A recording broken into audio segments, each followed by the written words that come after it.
यह बात बहुत समय पहले की है। शीतलपुर नामक एक गांव हुआ करता था। उस गांव में बहुत सारे किसान भाई थे जो खेती करके अपना जीवन व्यापक करते थे, और जिनके पास खेत नहीं था वह बड़े जमींदारों के खेतों में काम करते थे या फिर बड़े व्यापारी और सेठ के घरों पर काम करते थे। इस गांव में रघुवीर नाम का एक सेठ रहता था जो बहुत ही चालाक और लालची था। वह गांव के लोगों को पैसे उधार देता था और वक्त पर पैसे ना लौटाने पर उनसे 2 गुना ब्याज वसूल करता था। इसी गांव में श्याम नाम का एक लड़का रहता था जो बहुत ही गरीब था।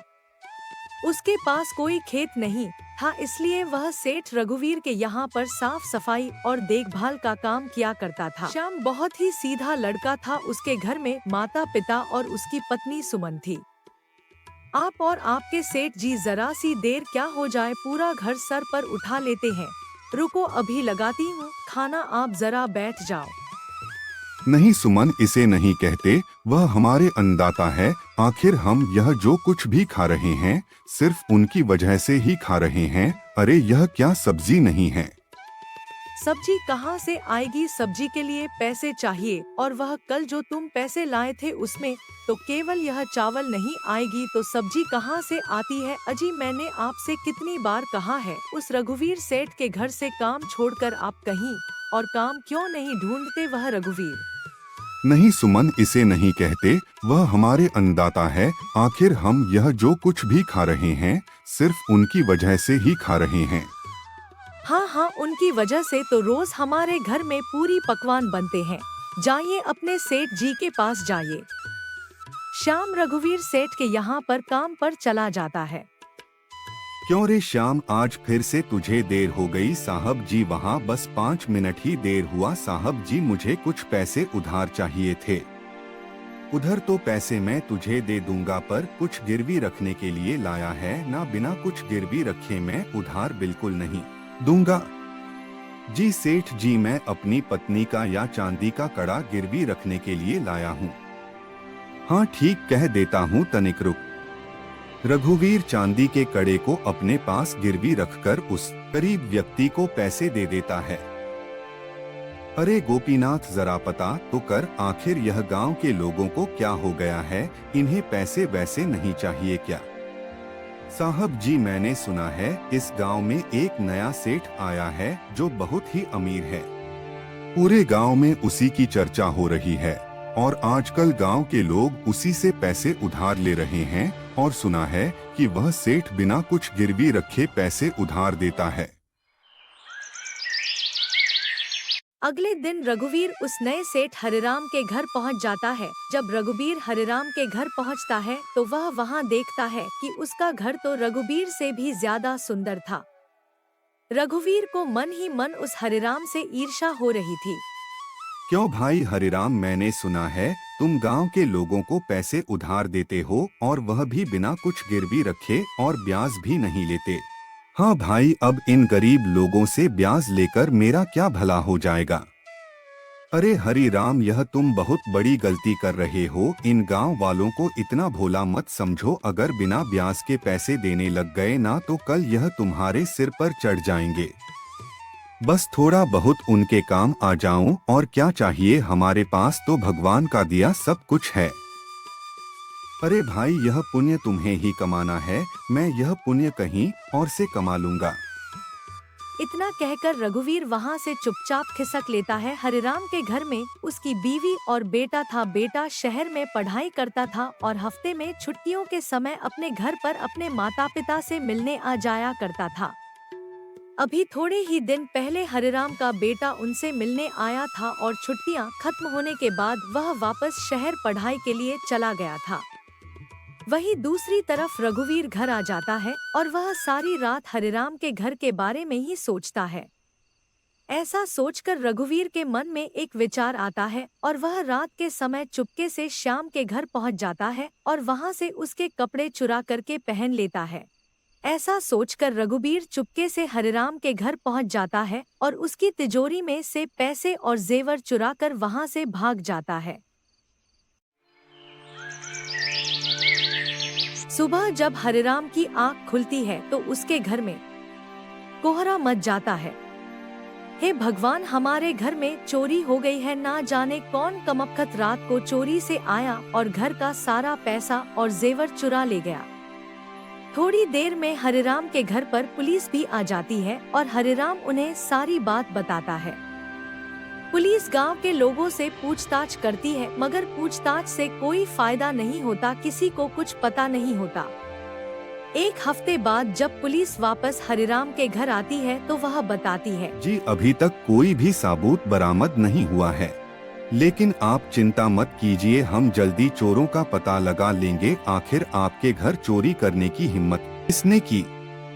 तभी पुलिस की नजर हरिराम के घर में लगे सीसीटीवी कैमरे पर जाती है और वह हरिराम से पूछता है, यह क्या है? वह मेरा बेटा अजय है ना, उसी ने अभी 2 हफ्ते पहले ही हमारे घर में यह कैमरा लगाया था। कह रहा था शहरों में बहुत कैमरे लगाए जाते हैं, इसलिए हम भी अपने घर में कैमरे लगाए। हम इस कैमरे की मदद से चोर को पकड़ सकते हैं, क्योंकि चोरी तो आपके घर 1 हफ्ते पहले हुई है और कैमरे का सेटलमेंट आपके घर 2 हफ्ते पहले हुआ है ना, तो इसमें वह चोर पक्का दिख जाएगा। पुलिस कैमरे में देखती है कि कोई आदमी पीला रंग का कुर्ता और सफेद रंग की धोती पहने घर में घुस रहा है और सारा पैसा और जेवर लेकर चुपके से निकल जाता है। जब उस कपड़े की तलाश होती है तो पता चलता है कि वह कपड़ा एक श्याम नाम के व्यक्ति का है। पुलिस श्याम के घर में पहुंच जाती है और श्याम को पकड़ लेती। क्यों रे, तूने हरिराम के घर में चोरी की? तेरी इतनी हिम्मत नहीं। साहब जी, आप यह क्या कह रहे हैं? मैंने चोरी नहीं। अच्छा, तूने चोरी नहीं की तो 1 हफ्ते पहले तू हरिराम के घर में क्यों घुसा था? आधी रात को सीसीटीवी कैमरे में तेरी पूरी तस्वीर रिकॉर्ड हो गई है। कैसे तू उनके घर में घुसा और कैसे तू सारे पैसे और जेवर चुरा कर भाग गया? पर सर जी, मेरे पास तो कोई पैसे और जेवर नहीं है। मैं सच कह रहा हूँ, मैंने कोई चोरी नहीं। तू ऐसा सच नहीं बोलेगा? ले चलो इसे हवालात, वहाँ कुछ दिन सड़ेगा तो खुद सच बोल देगा। पुलिस श्याम को पकड़ हवालात में बंद कर देती है। उधर दूसरी तरफ श्याम की पत्नी और माता पिता बहुत परेशान थे। उन्हें यह समझ नहीं आ रहा था कि अचानक से यह क्या हो गया। श्याम की पत्नी सुमन श्याम से मिलने पुलिस स्टेशन पहुंच जाती है और वहां पर श्याम से बात करती है। जी, मुझे यह पता है कि आप चोरी नहीं कर सकते हैं, मगर मैं एक बार यह आपके मुंह से सुनना चाहती हूँ। सुमन, मैं सच कह रहा हूँ, मैंने चोरी नहीं की। तुम्हारी कसम, मैंने चोरी नहीं की है। अगर वह कह रहे हैं कि चोरी नहीं की है तो चोरी नहीं की होगी, लेकिन पुलिस क्यों कह रही है कि कैमरे में उसे चोरी करते देखा? मुझे एक बार सीसीटीवी कैमरे को फिर से देखना ही होगा। पुलिस स्टेशन से बाहर आ जाती है। सुमन हरिराम के घर पर जाती है और एक बार फिर से सीसीटीवी कैमरा देखने की मांग करती है। हरिराम भला इंसान था, वह उसकी इस बात की सहमति जताते हुए सीसीटीवी कैमरा दिखा देता है। सीसीटीवी कैमरे में सुमन तुरंत पहचान जाती है कि कपड़े तो श्याम के ही हैं, पर यह इंसान श्याम नहीं। सुमन एक बार फिर से सीसीटीवी कैमरे को ध्यान से देखती है। तभी सुमन की नजर उस व्यक्ति के हाथ पर जाती है जिसने एक सोने की घड़ी पहन रखी थी। सुमन कुछ सोचती है। जहाँ तक सवाल है हमारे गांव में रहने वाले आम लोगों का, तो उनकी इतनी अच्छी आमदनी नहीं है कि वह सोने की घड़ी खरीद सके। या तो जमींदार जी के पास होगी या फिर हमारे गांव के सेठ जी के पास। और हमारे गांव में जो जमींदार है वह आजकल काम के सिलसिले में दूसरे गांव में गए हैं। तो गांव में बचे सेठ रघुवीर, हाँ, वह एक नंबर का लालची आदमी है।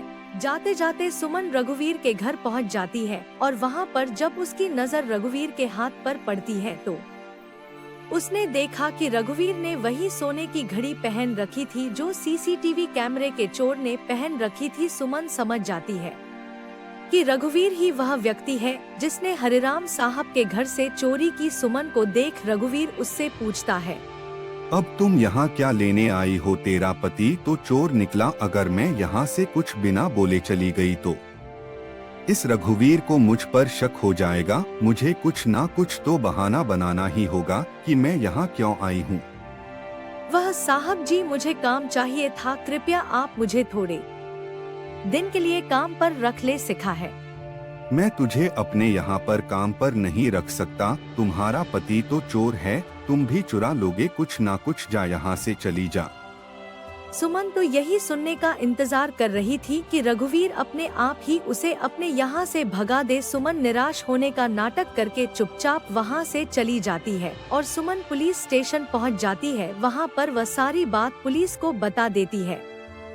पुलिस रघुवीर के घर पहुँच जाती है और वहाँ पर वही घर देखती है जो सीसीटीवी कैमरे के चोर ने पहनी थी। पुलिस सब समझ जाती है और रघुवीर को पकड़ कर ले जाती है। वहीं दूसरी तरफ हरिराम भी पुलिस स्टेशन पहुंच जाता है। पुलिस रघुवीर को पकड़कर जेल में बंद कर देती है और श्याम को रिहा कर देती है। क्या श्याम बेटा, मुझे माफ कर दे, मैं सच्चाई को समझ नहीं पाया। मुझे भी यही लगा कि तुमने ही मेरे घर पर चोरी की होगी, पर तुम्हारी पत्नी की तो दांत देनी होगी तुम पर बिल्कुल भी शक नहीं था। शुरू से ही कह रही थी कि मेरे पति ने चोरी नहीं की। ऐसी पत्नी किस्मत वालों को मिलती है। अच्छा, मुझे तुमसे एक बात कहानी थी। मुझे मेरे घर पर साफ सफाई और देखने के लिए एक व्यक्ति की जरूरत है, तो तुम कल से मेरे घर आ सकते हो। और हाँ, पैसे की बिल्कुल चिंता मत करना, मैं तुम्हें रघुवीर से भी अच्छी सैलरी दूंगा। इस तरह श्याम हरिराम के यहाँ पर काम करने लगता है और हरिराम को काफी अच्छी सैलरी देता है, जिसके उसके घर का गुजारा काफी अच्छे तरीके से हो जाया करता।